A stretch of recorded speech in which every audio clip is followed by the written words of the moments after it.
This is Swati, your English educator from Magnet Brains. Welcome back. In this video, we are going to see the grammar solutions of our chapter When Hitler Stole the Pink Rabbit. And this is a part of your 6th unit. The book is English Channel C section. So let's begin. Now here we are going to start with, again we know what are clauses. हमने इसके पहले वाले chapter में भी clauses पढ़े थे. So you know कि dependent clauses जो होते हैं they are joined by independent clauses with the help of subordinating conjunctions या फिर relative pronouns. We know this thing. अब आपको यहाँ पे क्या है, हम यहाँ पे टाइप्स ऑफ क्लॉज में आते हैं कि नाउन क्लॉज, अगर कोई भी क्लॉज है वो किसी सेंटेंस में नाउन की तरह एक्ट कर रहा है, मतलब it is talking about a person, place, animal और थिंग, तो वो हो जाएगा नाउन क्लॉज. जैसे कि she was so pleased about this that for rest of the morning she almost forgot about Papa being in Prague. Papa thinks no one would be allowed to say what they thought anymore. अब यहाँ पे देखो, पापा को लगता है, क्या लगता है, कोई चीज लगती है ना, तो वो चीज क्या हुई, नाउन की तरह एक्ट करी, तो ये पूरा यहाँ से यहाँ तक पापा को जो लगता है वो पूरा नाउन क्लॉज हो जाएगा. She was so pleased about this that, अब उसको इतनी खुशी हुई कि कितनी खुशी हुई, तो यहाँ पे पूरी बात हो रही है कि वो पूरा का पूरा भूल गई, तो ये एक नाउन के क्लॉज की तरह एक्ट कर रहा है. In these sentences, the highlighted causes act as the object of the verb pleased and thinks. Both these subordinate clauses function as nouns in the sentences, इसीलिए उनको noun clause कहा गया है.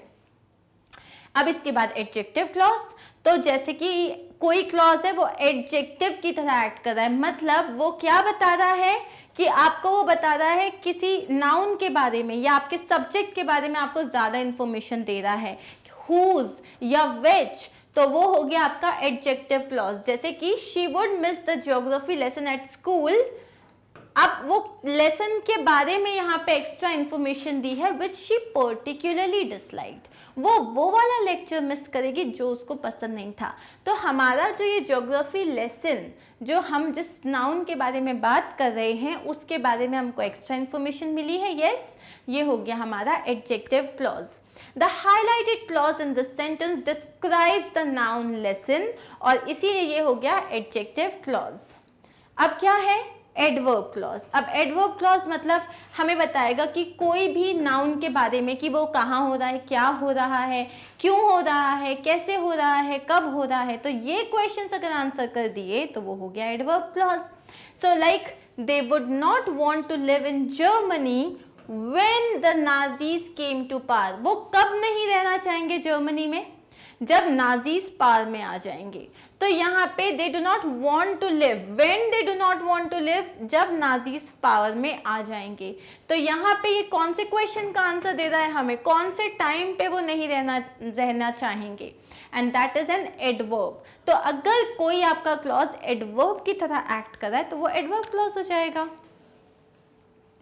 अब यहाँ देखो, अगर मुझे कोई भी नाउन क्लॉज के बारे में, मतलब वाई, हाउ, अगर एडवर्ब क्लॉज के बारे में बात करनी है तो मैं बोलूंगी कब हुआ कोई काम, how it happened, where it happened, when it happened. अगर मुझे नाउन देखना है कि कोई क्लॉज नाउन क्लॉज है क्या, तो मैं पूछूंगी, वो मुझे ये दो आंसर देगा, कौन बात कर रहा है या क्या बात हो रही है. और अगर मुझे एडजेक्टिव का है तो वो होगा विच या हुज, मतलब किसका, कौन सा, कौन, मतलब extra information about your noun. Clear. अब आ जाते हैं हम यहाँ क्वेश्चंस में. यहाँ आपको ये सारे हाईलाइट करके दिए हुए हैं क्लॉजेस. सिर्फ आपको क्या बताना है कि ये नाउन क्लॉज है, एडवर्ब है या एडजेक्टिव है. I have explained it all to you as well as I can. मैं तुम्हें सारी बात बता चुकी हूँ. कैसे बताई है मैंने, जितने अच्छे से बता सकती हूँ. ये कौन से क्वेश्चन को आंसर कर रहा है, हाउ. कौन से क्वेश्चन को आंसर कर रहा है, हाउ. तो ये क्या हो गया, ये हो गया एडवर्ब क्लॉज, क्योंकि वो बता रहा है कि मैं तुम्हें कैसे बता चुकी हूँ, जितने अच्छे से मैं बता सकती हूँ. पापा thinks the Nazis might cause us some better, मतलब पापा को लगता है कि हमको जो है बॉदर है, ये BOTHER, पापा को लगता है नाजीज हमें परेशान कर सकते हैं. पापा को लगता है, क्या लगता है, कोई चीज लगती है ना, कोई थॉट है उनके दिमाग में, तो ये क्या हो गया पूरा का पूरा, व्हाट क्वेश्चन को आंसर कर रहा है। ये कौन से क्वेश्चन को आंसर कर रहा है? व्हाट। तो ये क्या हो जाएगा? Noun clause. Clear? They knew that he had gone. उन्हें पता था कि वो जा चुके हैं, उन्हें पता था। They knew what, they knew what that he had gone. Again ये क्या हो गया आपका? ये भी व्हाट क्वेश्चन को आंसर कर रहा है, तो ये भी हो गया noun clause. Clear? Now are you going to do what he asks और नॉट? अब तुम क्या वो काम करने वाले हो जो उन्होंने तुमसे बोला है करने के लिए? Are you going to do what? Again ये कौन सा क्वेश्चन है? वो क्या तुम करने वाले हो जो उन्होंने तुमसे पूछा है या नहीं? Now are you going to do what?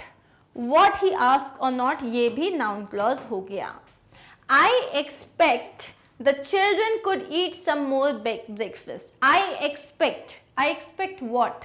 मैं एक्सपेक्ट करती हूँ, मैं एक्सपेक्ट क्या कर रही हूँ? Again this question is answering the question what, और ये फिर से हो गया noun clause. Now the last one, once they were all settled in Hempy's pantry with coffee and rolls, Anna felt much better. Now my question is, Anna को कब अच्छा लगा? When did Anna felt much better? So I feel much better. So Anna felt much better जब वो लोग खा चुके थे, कॉफी पी चुके थे। इसका मतलब यहाँ बात हो रही है एडवर्ब क्लॉज की। क्लियर? चलिए आगे देखते हैं, यहाँ पे इसके आंसर्स लिखे हुए हैं। Cool. अब है complete the answers to the given questions by using a suitable subordinate clause from the help box. तो आपको यहाँ पे help box में clauses दिए हैं, यहाँ sentence दिया है, incomplete sentence है, और आपको उनमें से fill करना है। तो हम सीधा आंसर में जाएंगे। What was the advertisement about? The advertisement was about how important is it to save water. Advertisement किस चीज़ के बारे में था? कि पानी सेव करना कितना important होता है। When should you start to answer the questions? We should start to answer the questions after we have read the instructions properly. तो हमें क्वेश्चन के आंसर्स तब करने चाहिए जब हम इंस्ट्रक्शंस अच्छे से पढ़ चुके हैं। Where was Mahatma Gandhi born? Mahatma Gandhi was born in Porbandar, which is a city in Gujarat. Next is, what did the lady want to know? The lady wanted to know where the post office was. Which city hosted the 2016 Summer Olympics? Rio de Janeiro, which is the second largest city of Brazil, hosted the 2016 Summer Olympics. अब मुझे एक बात बताओ, यहाँ पे ये कौन से क्लॉजेस हैं? The advertisement was about what? About how important it is to save water. The advertisement was about what?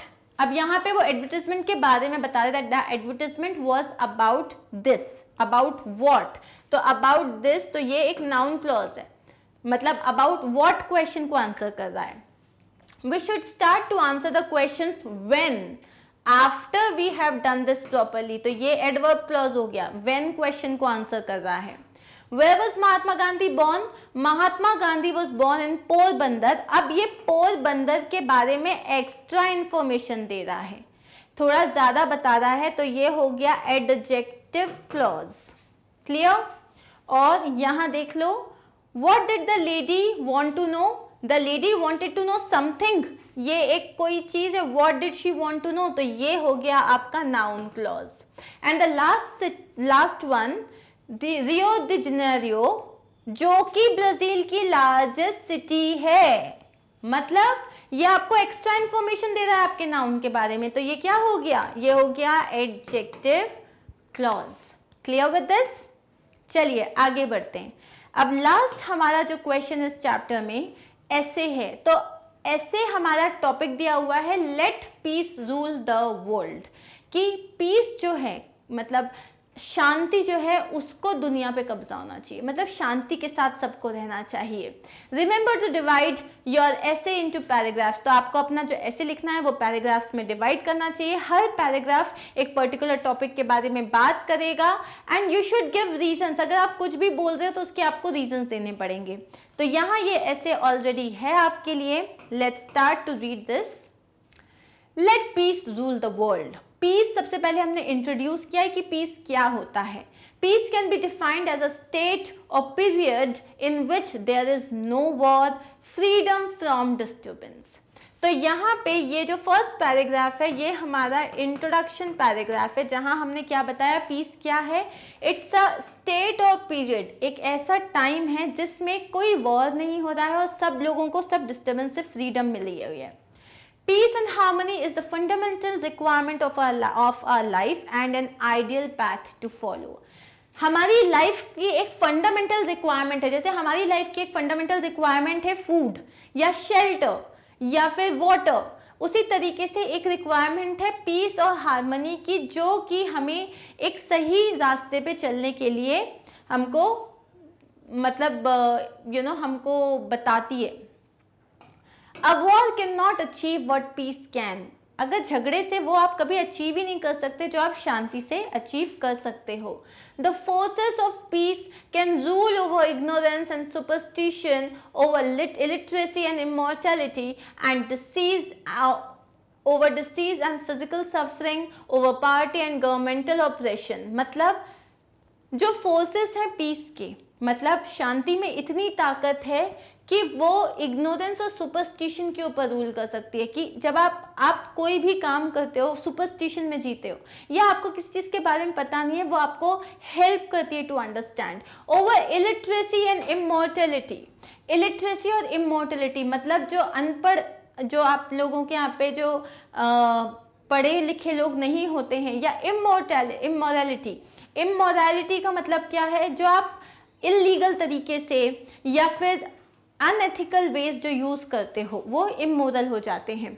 Over disease and physical suffering, तो शांति जो पीस है it can overpower disease और physical suffering, even over poverty and governmental operation. The conquest of peace are non violent and bloodless. अब जो piece के लिए जो लड़ाइयाँ होती हैं उसमें ना खून बहता है, वो ब्लडलेस होते हैं और वो नॉन वायलेंट होते हैं। They cause no grief to humanity and do not donate life or property. ना उनसे ह्यूमैनिटी को किसी तरीके का नुकसान पहुंचता है और ना लाइफ और प्रॉपर्टी को किसी तरीके का नुकसान पहुंचता है। War causes streams of blood and untold havoc. अगर उसी की जगह कोई युद्ध होता है, कोई वॉर होता है, तो उससे ब्लड शेड होता है, हॉरिफिक ब्लड शेड होता है और बहुत ही ज़्यादा तबाही हो जाती है। The victories of peace, however, are everlasting. मतलब जो जीत की खुशी होती है, मतलब क्या बोलते हैं, शांति से जो आपको विजय प्राप्त होती है वो everlasting होती है, वो थोड़े दिन की नहीं होती, वो everlasting होती है। They do not rankle in the mind of any nation and their fruits are enjoyed by all people. मतलब वो किसी नेशन के दिमाग में जो है ना परेशानी नहीं लाते और उसके जो फ्रूट्स मतलब उसके जो बेनिफिट्स हैं वो पूरा एक एक इंसान उस नेशन का जो है एंजॉय करता है। Thus victory of war is gained at a heavy cost of life. इसका मतलब जब आप जो हो जीत जाते हो, जैसे अगर आपने वॉर किया और अगर आप जीत गए तो आपको जान का नुकसान होता है, प्रॉपर्टी का नुकसान होता है, इतनी तबाही हो जाती है।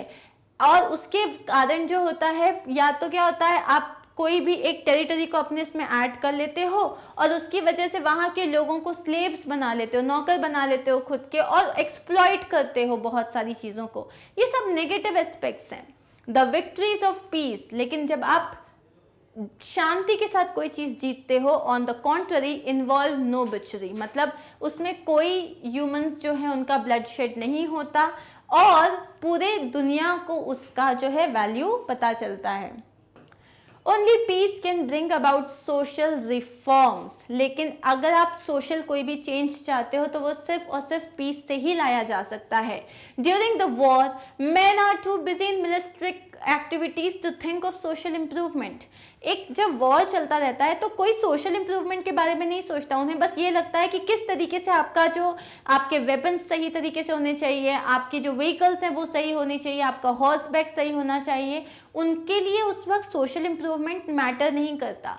It is only during peace that a literacy campaign can be started. लेकिन जब शांति होती है तभी आप जो हो नई चीज़ों को ला सकते हो, इम्प्रूवमेंट्स कर सकते हो। तभी जो है एक लिटरेसी कैंपेन स्टार्ट हुआ जा सकता है, मतलब हम साक्षरता की बात कर सकते हैं, हम पढ़ने लिखने की बात कर सकते हैं। The standard of living of the masses can be raised. हम लोगों को उनका जो आज अगर वो लोग बीपीएल मतलब बिलो पावर्टी लाइन अगर हैं तो हम उनकी स्टैंडर्ड को रेज करने का सोच सकते हैं। हम लोगों को आज वो जिस स्टेट में रह रहे हैं उससे बेटर स्टेट में लाने के बारे में सोच सकते हैं। Better houses can be build for the poor. गरीब लोगों के लिए अच्छे घर बनाए जा सकते हैं और बच्चों के लिए ज़्यादा स्कूल्स और कॉलेजेस ओपन किए जा सकते हैं। इनफैक्ट जो जेल है उन्हें रिफॉर्म किया जा सकता है and crime can be effectively checked. और इसी तरीके से जो क्राइम होता है उसको भी आप उस पर भी नज़र रख सकते हो। लेकिन ये सब तब हो सकता है जब आप पीस में रह रहे हो। अगर वॉर है तो इन सब चीज़ों के बारे में कौन ध्यान देगा। Even the proper working of democracy itself is possible only in times of peace. आपकी जो गवर्नमेंट है वो भी तभी सही तरीके से चल सकती है अगर आपकी लाइफ में पीस है। There can be no elections, no government of the people when a country is in spares of war. मतलब आप कोई इलेक्शंस नहीं कर सकते, आपकी गवर्नमेंट सही नहीं चल सकती अगर आपकी कंट्री में वॉर हो रहा है। Peace promotes democracy. पीस से डेमोक्रेसी मिलती है। In short, it is during peace that a general improvement is possible in cleanliness and decency, in refinement and taste, in habits and morals, in manners and speech. मतलब सिर्फ अगर आपके आसपास piece है तभी जनरल इंप्रूवमेंट हो सकते हैं, चाहे वो स्वच्छता के बारे में हो, चाहे decency the way you live उसके बारे में हो, चाहे आप खाने के बारे में बात करो, हैबिट्स के बारे में, मोरल्स के बारे में, मैनर्स या स्पीच। ये सारी चीज़ें तभी इम्प्रूव की जा सकती हैं जब आपके माइंड में और आपके आसपास पीस है। To bring growth and prosperity in a society, the path that wiser people take is of peace and harmony. अगर आपको अपनी सोसाइटी में ग्रोथ चाहिए, अगर आपको उसमें प्रॉस्पेरिटी चाहिए तो आपको पीस और हार्मनी के साथ रहना पड़ेगा। Even one person can transmit the notion of peace and harmony. ज़रूरी नहीं है कि नहीं वो तो नहीं कर रहा मैं क्यों करूँ। एक इंसान इस चीज़ को स्टार्ट कर सकता है and it is an individual's responsibility to maintain that peace and harmony in society. और ये हर एक इंडिविजुअल की रिस्पॉन्सिबिलिटी है कि वो अपनी सोसाइटी में पीस और हार्मनी को मेंटेन रखे। So let peace rule the world and make it a better place. तो इसीलिए हमें पीस को वर्ल्ड को रूल करने देना चाहिए और उससे क्या होगा, हमारी जो दुनिया है वो एक और बेहतर जगह बन पाएगी। सो दैट वॉज आर एसे। अगर आप चाहो तो यहाँ पे आप एक बार इसके स्क्रीनशॉट ले लो। अब of course it's an essay, it's almost 300 words and इतना बड़ा तो होना चाहिए, तभी आप वहाँ जाके 200 वर्ड्स का लिख के आ पाओगे। Clear? So yep, here we are done. Thank you so much guys. On this note we finished this chapter, the 6th unit of our English channel book. अब सिर्फ एक यूनिट बची है which is the 7th unit and we are going to start it very soon. Thank you so much for watching this video. Stay tuned with me. Do not forget to like and share and subscribe. And also visit our channel and our website which is magnetbrains.com where you can find all our videos with a lot of ease. Just click on courses, click on class 7, click on English channel, then click on the topic you wish to study and the video will appear. So very simple. Thank you so much. Take care of yourselves. Bye bye.